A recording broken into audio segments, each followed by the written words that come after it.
Welcome to another edition of Viewpoint on Dbs Television, one of your evening favorite debate program.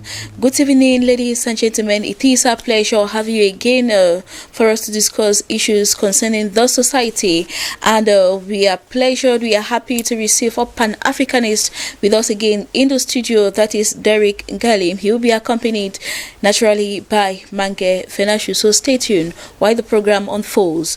Good evening to you, Derek, and thank you very much for being part of us again. All right. Good evening, Vanessa, and thanks for inviting. It's a pleasure always having you. Mange Venashus, good evening and welcome also. Good evening, Vanessa. Good evening to our viewers. Stay tuned. Let us take the first part of the show. That is the question and answer.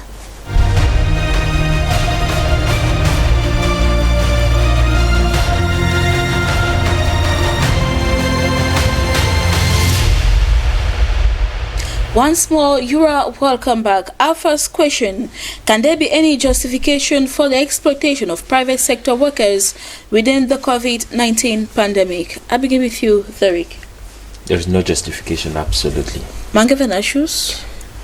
Vanessa, I see a justification. There is. There is. And the second question, following the first one: can something be done to remedy the situation? Derek? There is certainly something that can be done. Mange Venashus? Yes, there's something. There is something. Let us take the second part of the show.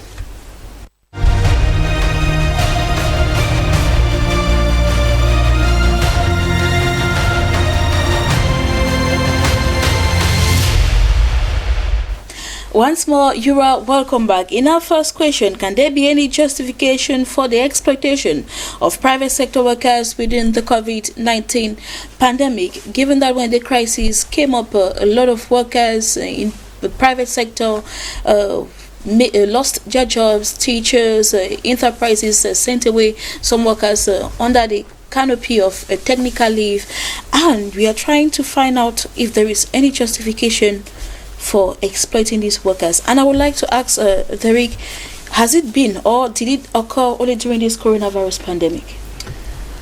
As far as exploitation of private sector workers is concerned, I should say, first, there is no justification for whatever reason. As long as we call it exploitation, there is no justifiable reason why workers should be exploited at a time when they needed some compassion from their bosses for whatsoever reason.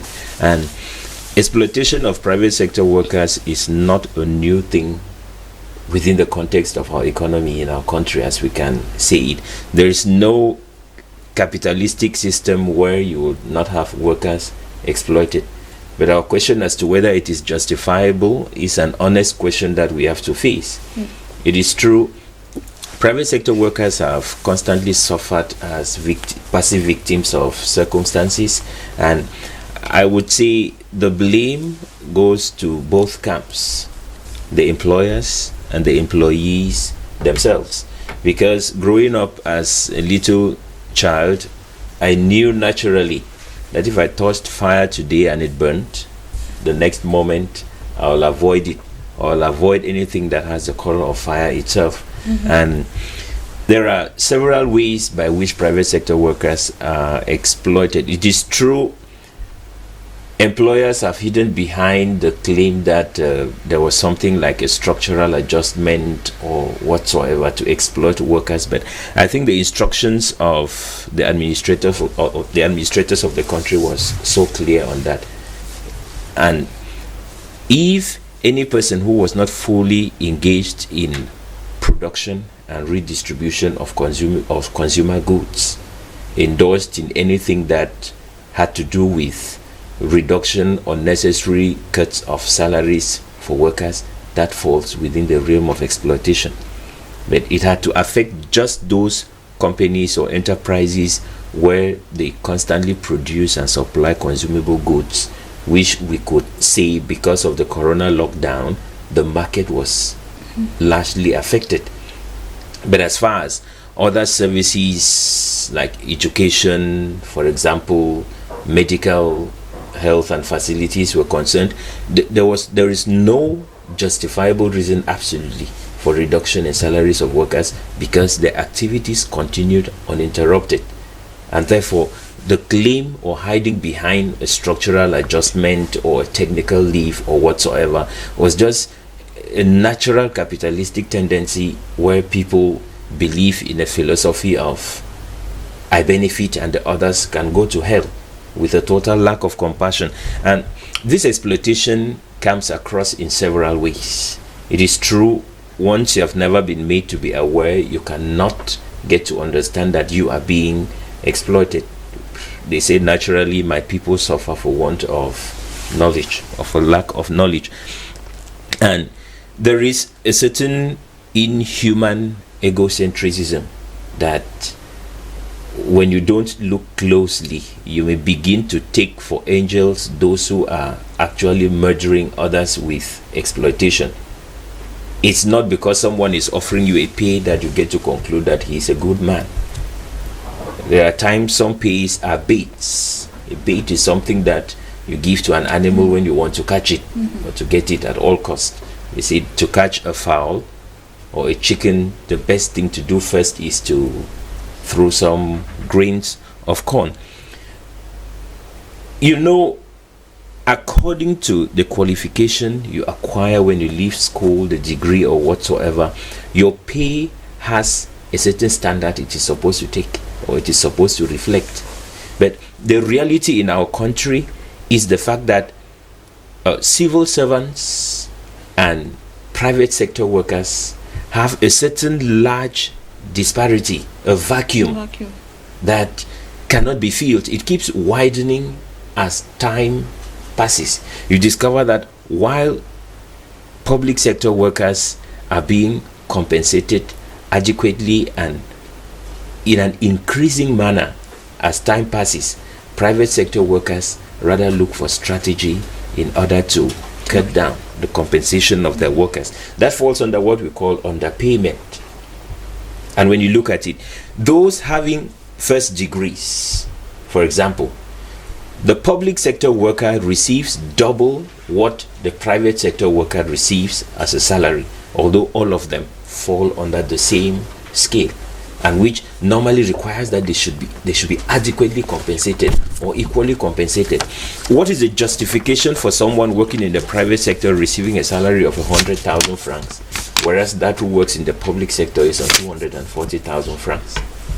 But the same government that lays down the rules that are supposed to guide the compensation of workers for services rendered sits quietly, and everything keeps happening with a lot of impunity. It is not like the forces that be are not aware of the fact that this exploitation is going on, but there is a certain hint at corruption which is being practiced overtly, and it's taken for granted, maybe because the big guns who would have seen justice done are benefiting massively from it. But underpayment is a serious means or a tool of exploitation in our country. All right. Derek, you remain in line with the discussion while we get to the point of view of Mange Venatius. We are still in part one. Mange Venatius, you rather think that there is a justification for the exploitation of private workers within this period of the coronavirus pandemic? Actually, Vanessa, unlike Derek was saying, the exploitation is not like saying that the exploitation started only within this period of the coronavirus pandemic, but it has been there. And when I say that there is a justification for it, what I mean here is when you look at the minimum salary scale in Cameroon, it is just about 30-something thousand, 32,000, I think so, 32,600 or something like that, that the government has set as the level at which no salary should go below.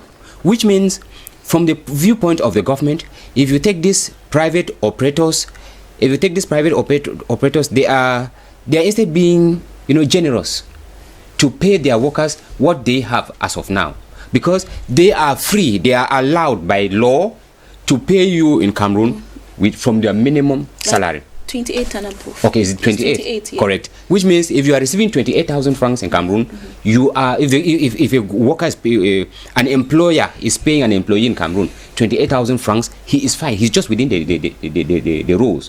When the government was setting this minimum salary range, the government did not see it being exploitative, because when you look at it, just that salary scale itself, it exploits the workers from the beginning. In some countries, it is more than 60,000 francs. And when you look at it, ask yourself, how can a worker survive with 28,000 francs? I remember a minister of labor in this country once said, 28,000 francs a worker can survive. 28,000 francs does not even pay the rent of somebody in Douala or Yaoundé. Then that person is not even supposed to have a family. That person is not even supposed to feed. That person is not supposed to have any saving. That person is not supposed to have any health, whatever.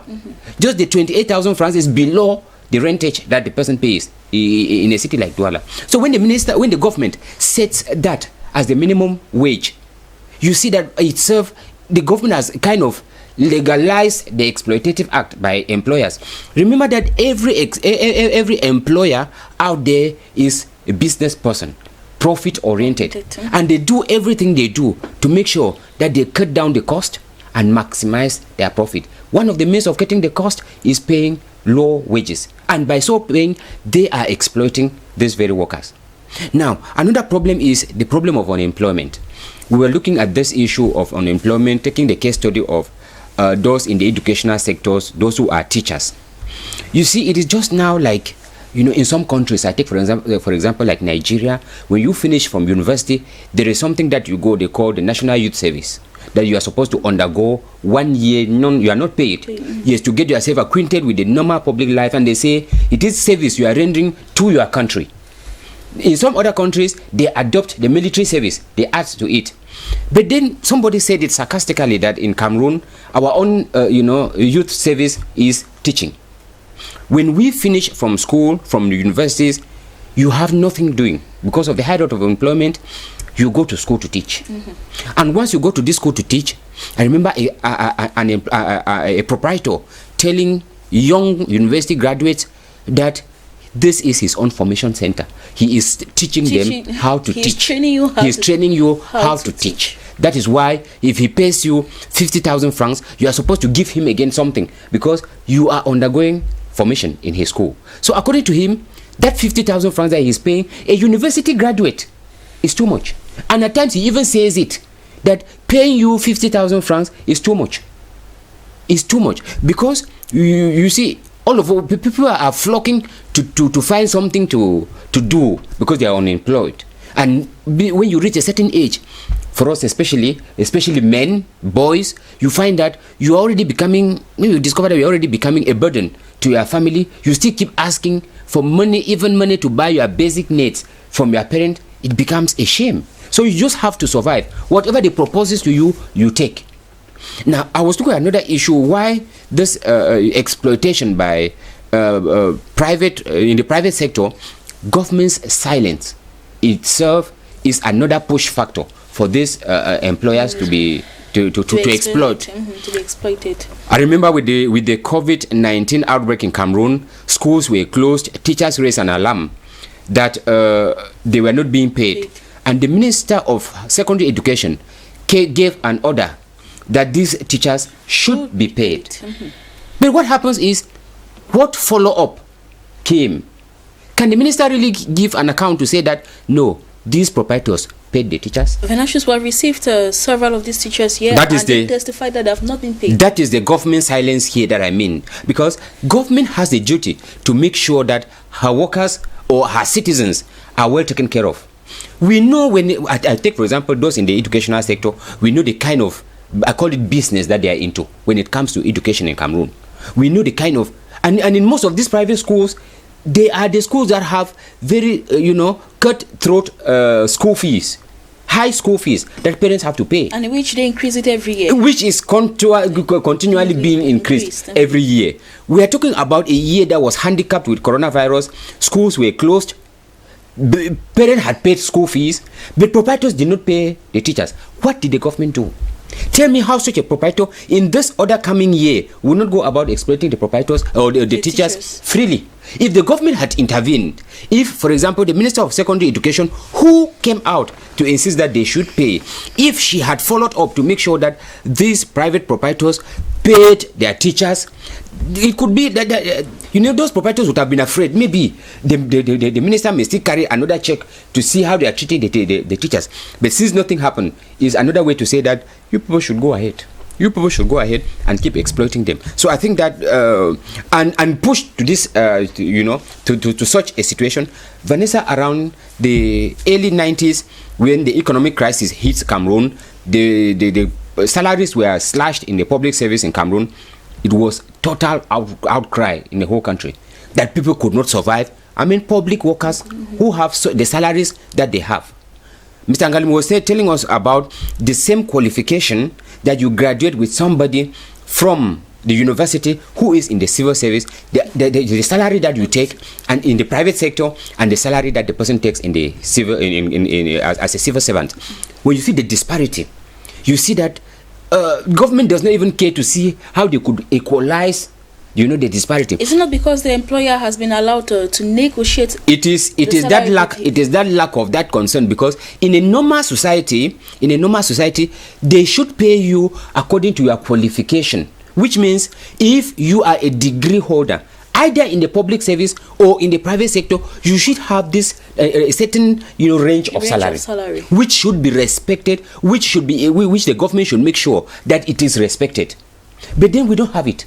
It is that government complicity. I call it complicity because if the government had gone into it, I don't think that these private companies or private employers could be able to exploit their workers as such. When it comes to paying taxes, these private proprietors or employers, they have a certain amount of taxes that they pay. They cannot go below because the government supervises that to the latter. I think that they should also do the same when it comes to salaries of their workers. In that case, this exploitation would be scaled down, and I think that Camerooners will have the possibility to live a kind of a dignified, kind of life. That's why I think that the justification here is these reasons I've given. Yes. All right, Derek, I would like to know from you: is that the irregular payment of salaries is not another form of exploitation towards the employers? Irregularity itself is a form of exploitation. I tell you what happened some years back in some school when I was still a teacher. In some school, I was present where the bursar used to collect money for the salaries of teachers from the proprietress, and she would turn her own business for about a week before she would come back to pay the workers. Not only has she exploited me, the worker, she has equally exploited my salary. So it's a form of a double exploitation. You punish me because you want to use my salary, which you have not worked for, to generate some money for yourself, right? So irregularity itself is a form of exploitation. I loved it when Mr. Venantius mentioned the issue of government complicity. I'm going to look at government complicity in another light, and it concerns the fact of misappropriation of tax and insurance money that is deducted from the salaries of workers. Normally, when you look at the situation of insurance, especially say NPS, as it is the acronym goes, there is supposed to be an 8.4% from or to be paid to the CMPS. It's supposed to be split in two: 4.2 from the salary of the worker and 4.2 from the pocket of the employer. Same with taxes, old age pension taxes. There are a series of other taxes you see in pay slips. It's supposed to be a burden of both the employer and the employee, but you would not accept the shock that these employers, they calculate all these taxes and deduct from the salaries of the workers, which means even the percentage they are supposed to pay, they calculate it instead of paying from their pocket they deduct it from the worker's salary. That is a form of exploitation. I was pushed to the wall to verify all these things because of the confusion within the corona pandemic. It doesn't end there. Look at it. When the employer deducts your money for CMPS and does not pay at the CMPS office, which is another point of exploitation, you, the employee, you lose multiple times, or at least triple times. Normally, you're supposed to receive what we call family allowance as someone who is affiliated to the CMPS or constantly contributes to the national social insurance. Yes, you're supposed to receive every 3 months a certain amount, depending on the number of kids you have. Imagine working for someone for 10 years. The person deducts your salary for reasons of CMPS, reasons of taxes, old age pension, whatsoever, and does not pay. First, you're going to lose not just your CMPS affiliation, you will not be able to have your family allowances, which should be coming every 3 months for your children. What we call prenatal visits for your wife, or even the bills for the birth and all of that, you will lose them. You pay them from your pocket, whereas CNPS is supposed to take charge of those. What about the health benefits? Once your salaries are deducted for health insurance and nothing is paid, you keep suffering health catastrophes, you pay from your pockets. And as time is going on, very soon you discover it's retirement period, and then you go to the CMPS office to see if you could start benefiting your pension, and then you're told you've never been contributing at CNPS. These are things the government should follow up to be sure that private sector workers are receiving the same regards, the same benefits as the civil servants. But those who are supposed to educate the private sector workers on these, they come to some of these companies and institutions and end in the offices of the administrators, receive their envelopes and off. All right, so in the face of all this, what are those things that can be done? If you think that there are things that can be done to remedy the situation, what are some of those actions that can be taken? We are already doing a lot of sensitization here. I think any private sector worker who watches us and is unable to begin to trace to see how and when they are exploited, they would have missed a lot. Because one, what we are doing now is already sufficient sensitization. Two, the government, the workers themselves, after watching this, they should be able to follow up to the appropriate labor offices which exist in every region, not maybe just in every region, but maybe subdivisions or divisions as well. They should be able to move to the various authorities and ask the questions. What are my rights as a worker, not just a private sector worker, but what are my rights as a worker? And probably they are going to present what the documents. They need to be ensured. Yes, and when they present the documents, they should see to it that they are implemented. And the government itself, they should be able to push the workers to do what they are supposed to do, because the various labor offices are supposed to see to it that staff representatives are elected in every sphere of life of work. And the duty of these staff representatives is to act as a link, a bridge between the government wing and the various enterprises where they have their workers functioning, so that they'll be able to work, see to it that the rights of the workers are being respected by the employers, and the government itself constantly gets a report or in touch with them if they cannot get to the field, to see to it that what they expect is what is supposed to be done.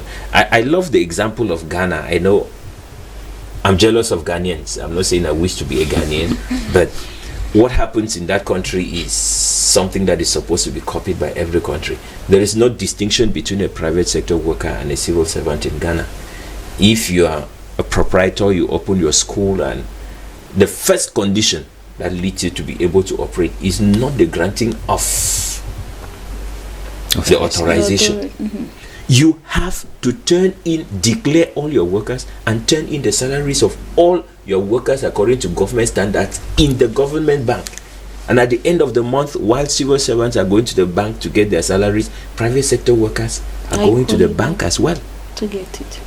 You don't go collecting your salary from a bursar in school or an accountant or whatsoever. But that is what a government which is conscious of justice is supposed to do, to implement, to be sure that workers are not exploited because of the capitalistic tendencies of the entrepreneurs, yes, or the employers themselves. That's why I would agree with Mr. Mange on the point of government complicity. Okay, thank you very much for your viewpoint. Mange Venashus, so what are some of those things that can be done to remedy the situation? Vanessa, we were talking about the minimum salary. I like the example Mr. Ngalim took about the issue of about Ghana. You know, we are living in a country where those of us who work in the private sector, at times you feel like you are second-class citizens, because you just go to, maybe for those who are lucky, they may go to microfinancial institutions and have their salaries. For those who are not lucky, your proprietor pays you in his office or in her office, at times without even an envelope, and it goes. You just go like that, and that is your own way of saying thank you for the work rendered. Whereas your mate, who is doing the same thing, but in the government sector, in the public service, is going to the bank to receive a salary like a worker. You feel this kind of fulfillment. When you do that, you feel that at least I'm rendering something to this country. Vanessa, there is no economy in the world that has ever grown in the hands of the public service. All economies that succeed so far are always being driven by the private sector. I think that it should have been the private sector where emphasis should have been laid if we intend to make sure that this economy, goes to some way. Because when you take the same person, the same qualification like I do in the government services, receiving salaries more than me, how do you tell me to put in my best? That is why in this country we find ourselves hunting for matricles. We don't hunt for matricles because we want to save the government or want to serve in this country. We are hunting for matricles because we believe that there, once you succeed in having the matricle, you have a better pay off, you have better working conditions, you have assurance for at least your salary would be for the number of years that you will have to work before getting to retirement. Of course, retirement pension when you retire. Of course, you are even sure of that. After your retirement, you are sure. Mr. Derek was talking something about the National Social Insurance Fund. What about those workers who are working without even being insured? The government does nothing to find out. I think that the government should go down to the field, find out who are those who are working without being insured. That is also exploitation. If the government does that, it would cut it down. What about workers who work without a contract? It is because you don't have a contract. They can terminate your services any time how they want it. Nothing backs you because there is nothing that gives you the salary that they want. They can decide to cut your salary, but if you had a contract, you are sure that you would work for this number of years with this number of salary, but you don't have anything. Government doesn't check that. So I think that once government puts all this into function, we will be able to solve the issue of exploitation. Yes, and then the idea of government's silence. We are begging on the government not to be, look at the private sector too. The private sector, they contribute a lot. When you look at the country, they tell you that government, the number of people government employs is not up to half of the workforce in Cameroon, which means the majority is in the private sector. So the government should turn to the private sector, follow up to make sure that they have a good working condition, having a salary that will also enable them. I don't see how somebody is earning 28,000 francs in Cameroon and you expect the person to earn to work. What will he eat even? Coming to work, how would they survive? So they should raise the minimum wage to something appreciable, from 75,000 francs, 100. What is wrong 100,000 francs? If that is the minimum wage in Cameroon, I think Cameroonians will feel that at least they are contributing something to the growth of this economy, something to the growth of this country, and that I think will lead to added input. Yes, the way they work in this country, Vanessa. Thank you very much, Mange Venashus, for your contribution. Derek, in just a few seconds, what will you advise workers in the private sector to do? I will recommend full partnership with the authorities that be, especially the government. I think if workers in the private sector should get to understand the fact that they are being exploited, and that this exploitation is because there is either a lack of consciousness or bad will or complicity on the side of the authorities that be. Then they should partnership, they should stand together, move as a crowd. There is power in numbers. They'll be able to request for what is duly theirs and have it. Thank you very much for your contribution as well, ladies and gentlemen.